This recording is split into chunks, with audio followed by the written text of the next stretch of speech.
Buenas tardes y bienvenidos a este programa de La aventura de leer. Hoy tenemos con nosotros a Íñigo Villacieros, que va a presentar su segunda novela, nada más y nada menos que en el Alcázar de Toledo. ¿Es así, Íñigo? Es así. Y muchas gracias por la invitación y por elegirme a mí como protagonista primer protagonista de tu nueva andadura de la aventura del leer. Es un honor y espero estar a la altura. Pues yo estoy convencido de que sí. Decía Mark Twain que quienes sabiendo leer no lo hacen, no tienen ventaja alguna sobre quienes no saben leer. Es decir, sobre los analfabetos. ¿A ti esta reflexión de Mark Twain qué te parece? A mí me parece acertada, pero yo añadiría que son más ignorantes que los que no leen, porque no saben lo que se pierden. Entonces, yo estoy de acuerdo, pero yo creo que son más ignorantes de los que no pueden leer. Porque al fin y al cabo, el que no puede leer porque no sabe leer o no tiene acceso a los libros. Pero el que teniendo acceso no hace uso de la cultura, no sabe lo que se pierde y puede llegar a perjudicar a otras personas. Lo estamos viendo desgraciadamente. Bien, Coraje. Este es el título de la novela que vas a presentar. Coraje, diario de una viuda de guerra. ¿Por qué este título? Bueno, la novela estaba basada en la vida de mi abuela. Pues mi abuela fue una adelantada de su época, una mujer coraje, como ha habido otras tantas en la historia de España, pues como Clara Campoamor o María de Maeztu, por ejemplo.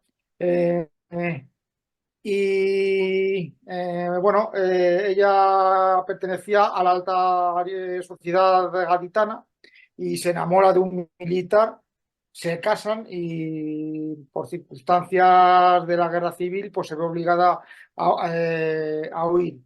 Está ambientada en la primera mitad del siglo XX, con lo cual pues se narran tres conflictos bélicos, como son la guerra del Rif o la guerra de Marruecos, la Primera Guerra Mundial y, por supuesto, la Guerra Civil Española. Eh, Me gustaría resaltar que todo lo que hace lo hace sin necesidad de insultar, de descalificar ni de malmeter a otras personas o a otros colectivos. Lo hizo porque tenía necesidad de hacerlo, ¿sabes? Y entonces y lo escribió, lo dejó por escrito en unos diarios que yo he estudiado, llevo ya 4 o 5 años estudiándolos y me pareció su historia tan fascinante que creí conveniente darlos a conocer a la gente y que supiera lo que hizo y por qué lo hizo. Está muy bien. Ah, esta es tu segunda novela, como decíamos. ¿Qué te impulsa a ti a escribir? Bueno, yo desde el año 2011, más o menos, tengo un blog de opinión que se llama Las cosas claras y el chocolate espeso. Ya. Es un blog donde yo opino o doy mi opinión sobre diversos temas, deporte, política. Ahora acabo de escribir un pequeño artículo sobre Olympus, que era una cámara de fotos que ahora cambia de nombre. Aparte, colaboraba con distintos diarios, pues como puede ser ABC, El País, 20 Minutos, en lo que antiguamente se llamaba Cartas al Directo. Entonces, yo tuve la suerte de que muchos de los artículos que enviaba pues fueron publicados. Entonces, a mí nunca se me hubiera ocurrido escribir un libro, pero yo pensaba, me dio por pensar en el mítico partido de España-Malta del 12-1 Y entonces, pues Otro más de en una uno. de estas locuras que se te ocurren de vez en cuando, pues Mm, dije, bueno, ¿y por qué no hacemos algo o escribimos una novela alrededor de ese partido? ¿Vale? Como a mí me gusta la novela negra, pues escribí un thriller. Y eso fue en el 19, y esta ha salido, pues me parece que se imprimió en septiembre de este año, del pasado año 23. Y fue por eso. A ver, lo de la primera novela, digamos que no estaba planeado, lo que pasa es que, bueno, pues me pareció una buena idea. Y luego, pues el seguir, me habéis animado todas las personas que he ido conociendo después, entre ellas, pues tú, que fuiste el que presentó la otra novela, la primera. sí, de acuerdo, sí. Unas maravillosas vistas, por cierto, Las Vistillas, que por eso se llama En así. las Vistillas, efectivamente. ¿Cómo se llamaba el bar? Va, eso no lo recuerdo, pero sí sé Sí, que estaba al lado del estaba en las famoso Vistillas, sí, puente de estaba en las las Subidas, Vistillas, sí. del viaducto, y que Las Vistillas tienen unas vistas maravillosas. La puesta de sol de Madrid, todo eso era realmente espectacular, sí. Sí, sí, efectivamente. ¿Escribir para adoctrinar o escribir para divulgar? Em, Adoctrinar es malo, porque adoctrinar significa imponerle a alguien un pensamiento o una ideología a la fuerza, como hizo, por ejemplo, Hitler con el pueblo alemán con respecto a los judíos, por ejemplo, No, diciéndoles que eran una y cualquier otra lacra, cosa que no fueran ellos. exactamente. Entonces, adoctrinar es malo. Yo escribo para entretener, para que la gente pase un buen rato y, si es posible, que salga con algún conocimiento que antes no tenía. Pero yo escribo para entretener y para divulgar eh, unos hechos. Luego, pues si alguien quiere, si puedo, si mis novelas eh, valen para que la gente adquiera conocimiento, pues mucho mejor. Pero adoctrinar para mí es malo. Y Bueno, lo estamos viendo pues, desgraciadamente en el siglo XXI con la feminista, con el feminismo y lo que está tratando de imponer. antes hacía referencia a Clara Campoamor, a María de Maeztu y tantas mujeres del pasado siglo, del principio del pasado siglo. Me acuerdo de Las Sin Sombrero, me acuerdo, ahí estaban pues una hija de Sorolla, de Joaquín Sorolla y Bastida. Ahí había, bueno, María de Maeztu fundó bueno, es que es alucinante la cantidad de mujeres El del liceo del francés. principio del siglo pasado que hicieron lo que no se esperaba a nadie. Ahora resulta que si no hablas mal de los hombres o no te quejas de algo, de heteropatriarcado y de ese tipo de cosas, parece que no eres mujer, ¿no? Y sin embargo, aquellas mujeres, sin necesidad de hacer nada de eso, dieron una cantidad tremenda de alas a las mujeres de su época. Clara Campoamor, que de alguna manera colaboró a lo que ella llamaba el voto, el sufragio femenino, Sí, hay que recordar que la representante del Partido Socialista Republicano se oponía al voto femenino porque decía que las mujeres, como eran tontitas, iban a sí, votar lo sí, que dijeran sus maridos. Esa era la opinión que tenían. Y Clara sí, sí. Campoamor sacó adelante su propuesta y se permitió el voto para la mujer. Ahora, bueno, tú que las has nombrado, ahora parece ser que si no hay una serie de adjetivos rarísimos de entender, no eres feminista, ¿no? O no eres mujer o algo así, no, no lo acabo de entender mucho. Pero en tu caso tú hablas de una mujer coraje, una mujer que lucha contra todo y contra todos simplemente por convicción, como decías antes, sin insultar, sin demagogia, simplemente con la fe del convencimiento y la fe de la razón. Eh, ¿Existen estas mujeres ahora, estas mujeres coraje? Existen, pero no se las ve. O sea, hay maravillosas investigadoras, maravillosas escritoras, como pueden ser Julia Navarro, Isabel San Sebastián, eh, y un sinfín de personas. Botín, la hija de Botín, que es la directora del Banco Santander. Entonces, existir, existen. Lo que pasa es que yo lo que creo es que se está formando un movimiento, llamémoslo así, entre otro tipo de mujeres, ¿vale? Cuya misión es perseguir al hombre. Entonces, perseguir al hombre y establecer que el hombre es malo por ser hombre y que las mujeres son buenas por ser mujeres. Entonces, existir la mujer coraje existe y lo demuestran día a día. O sea, las vacunas del COVID de hace nada, yo trabajo en un hospital y las he visto a los médicos pues, en los laboratorios, investigando con sus probetas. O sea, que a ver las haylas. Hace poco me parece que ha ido una mujer astronauta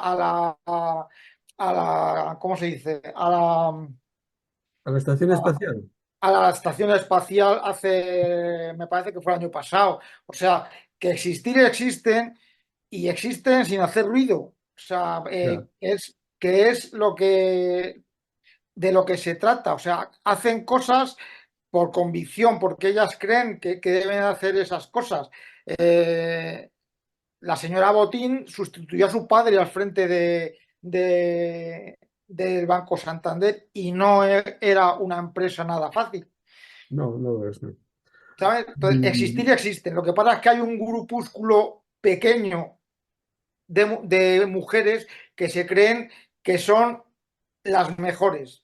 Y desgraciadamente es a ese grupúsculo de mujeres a las que se oye, no bueno, a las que sí, a las de verdad. le doy más difusión a esas, digamos, a esas opiniones que a otras opiniones en las que, bueno, pues que no son tan dogmáticas como las anteriores. Claro.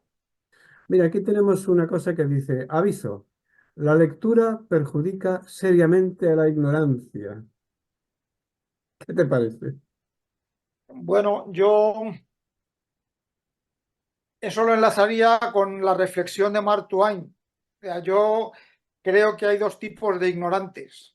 El que lo es por obligación, digámoslo así, pues porque por las circunstancias que sean no ha tenido acceso a una educación y a la cultura. Y luego el que lo es porque quiere serlo, el que lo es por vocación. Y ese último me parece más peligroso porque es muy posible que esté en posición de impedir que el primero pueda acceder a la cultura. Te voy a poner un ejemplo muy simple. Hace 2 semanas a un miembro de una orquesta que llevaba 27 años tocando en esa orquesta se le despide porque no hablaba un determinado idioma.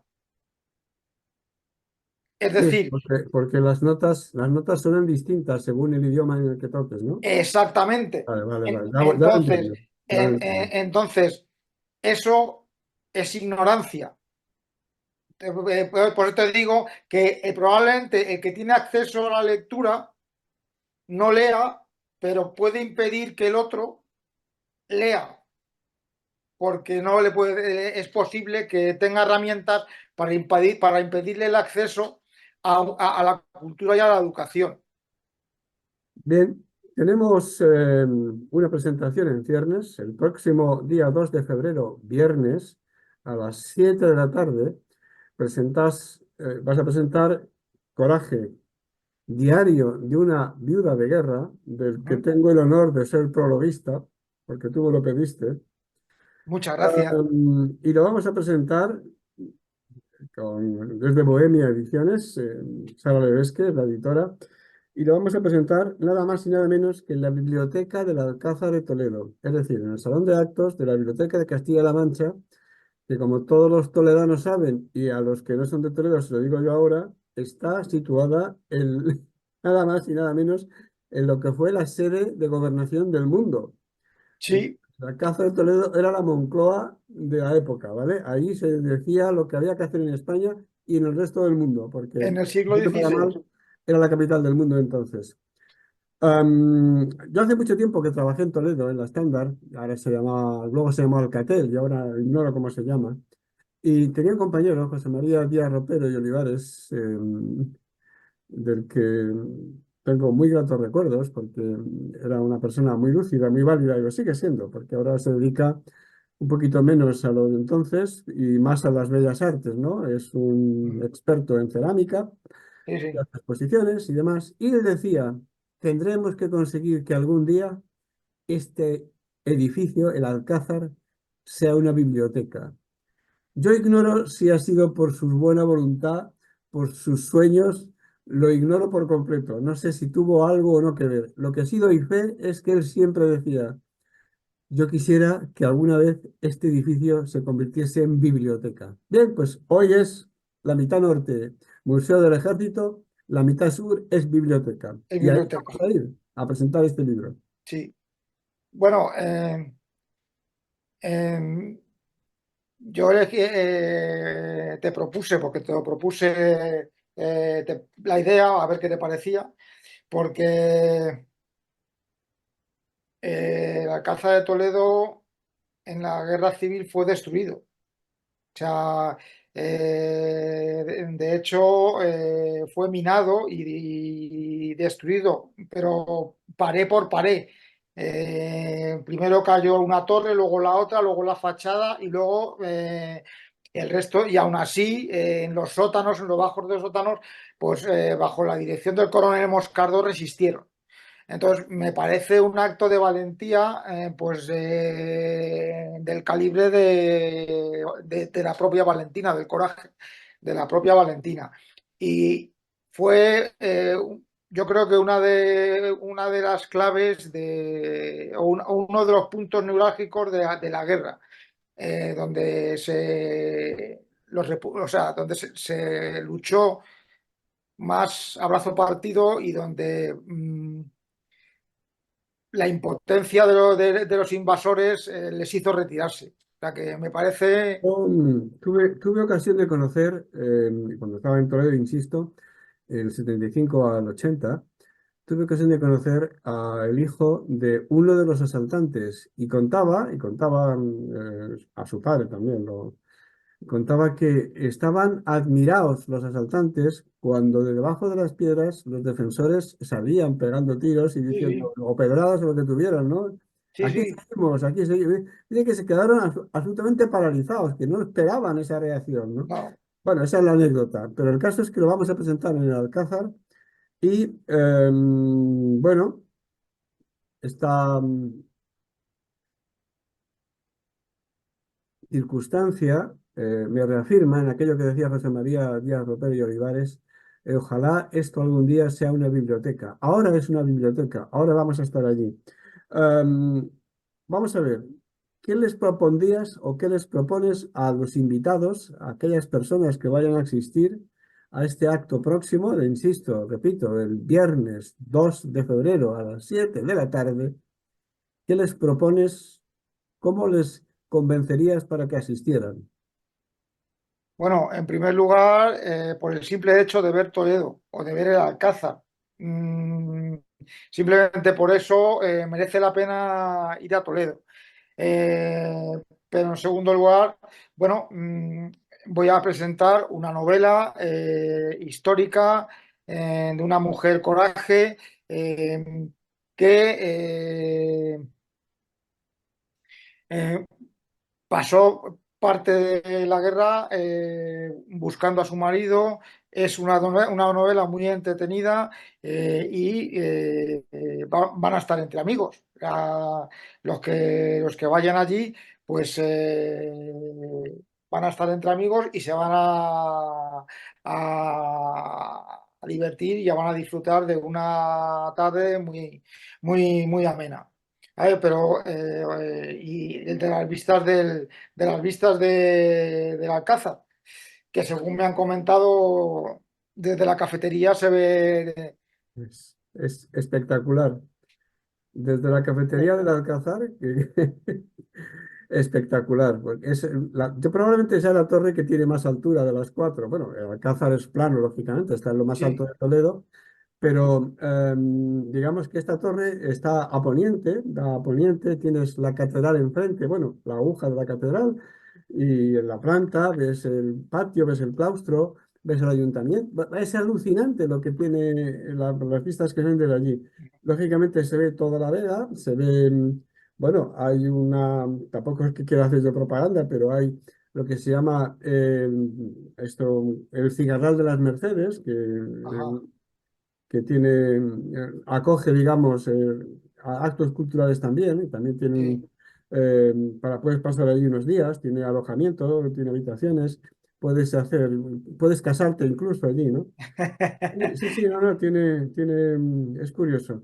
Y la verdad es que las vistas son inmejorables desde la cafetería del Alcázar de Toledo. Por eso es otra de las cuestiones. O sea, A los madrileños hay que convencerles para que vayan, simplemente para que estén allí y luego para que te escuchen, claro. sí, sí, sí, sí. A ver, el Alcázar es una de las grandes maravillas, no de España, del mundo entero. O sea, y me parece que está entre las nuevas maravillas del mundo, pero está considerado un monumento histórico, me parece Es que, por lo menos aquí importante. en España. Entonces, para el que no lo conozca, yo lo conozco solo por fuera. Por dentro no he tenido el placer de conocerlo. Espero el día 2 me lo enseñes, que yo sé que tú lo conoces, y pueda disfrutar pues, de las vistas desde la cafetería. Pero Bueno, a la gente de Madrid hay que animarla a que, a que vaya, porque merece mucho la pena. Merece mucho la pena y aparte van a parar una velada muy agradable. muy bien. Íñigo, pues hasta aquí nos da el espacio. ¿Alguna recomendación final? Nos queda un minuto. Pues nada, darte las gracias por haberme invitado a tu programa y que nos vemos el día 2 allí en el Alcázar, tomando un café. Pues ahí estaremos. Muchas gracias, Íñigo, y bueno, espero que tengas una nueva producción literaria y vuelva a presentarte una vez más. Estoy en ello, pero es de otro género más navideño, digámoslo así. Más madrileño. No, madrileño no, navideño, de Ah, Navidad. navideño, discúlpame. Últimamente, Navideño. últimamente mi auditorio funciona fatal. Muchas gracias. Es más festivo y Más entonces festivo. estoy en Perfecto. ello. Perfecto. Muy bien. Gracias, Íñigo. Nos vemos. Nos vemos el día 2, Ángel. Un placer.